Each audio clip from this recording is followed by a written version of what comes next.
21 күні әлеуметтік осал топтарға арналған Станиславский театрында жалпы шыршаның жағылуы болды. Онда балаларға рюкзактар, рюкзактың ішінде тәтті сыйлықтар, сонымен қатар Алиса ақылды станциясы табысталды. 22 күні Майқұдықтағы мәдениет сарайында жалпы өңіріміздің атын шығарған шығармашылық жағынан болсын, немесе спорт жағынан болсын, осындай біздің жас таланттарымызды марапаттайтын боламыз. Келе жатқан жаңа жылмен, сонымен қатар осы жылы балалар жылы болып жарияланғаннан кейін бұл балаларды қалалық әкімдік тарапынан да бағалы сыйлықтармен, сонымен қатар олардың ұстаздары мен жаттықтырушыларын да назарсыз қалдырмаймыз. Сонымен қатар енді 23 күні тәуелсіздік алаңының алдында жергілікті шығармашылық топтардың концерттік бағдарламасы жоспарланып отыр. Спорт саласына келетін болсақ, енді жыл аяғына дейін аз ғана уақыт қалды.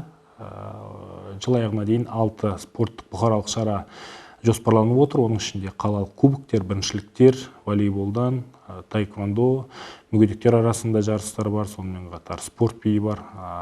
Сондай шараларды өткізу жыл аяғына дейін жоспарымызда бар. Жаңа жылда 1 қаңтарда түнгі 1-де орталық саябақта Аяз ата мен Ақшақардың қатысуымен концерттік бағдарлама ұйымдастырылатын болады. Сонымен қатар осындай бағдарлама Майқұдықтың орталық саябағында да қарастырылған. 21 января была в театре имени Станиславского организована благотворительная елка для социально уязвимых слоев населения. В ходе праздничной программы детям были подарены рюкзаки со сладкими подарками, а также с умными станциями Алиса от Яндекс. 22 января у нас планируется торжественное мероприятие в Доме культуры Нового Майқұдука. Здесь мы хотим отметить детей и подростков, которые прославляют наш регион на областном, республиканском и даже международном уровне. Это дети, которые представляют как творческие, так и спортивные сферы. 23 числа у нас, помимо зажжения главной елки, на площади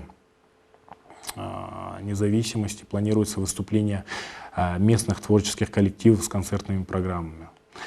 Помимо этого, также до конца года у нас планируется проведение 6 городских спортивно-массовых мероприятий, в числе которых и соревнования по волейболу, таэквондо, по спортивным танцам, в том числе соревнования среди лиц с ограниченными возможностями. Также 1 января ночью, в час ночи, начнется концертная программа в Центральном парке города Караганды с участием Деда Мороза и Снегурочки. Также данные концертные программы будут у нас организованы и в парке Майқұдука. Помимо этого у нас планируется также ряд концертных программ.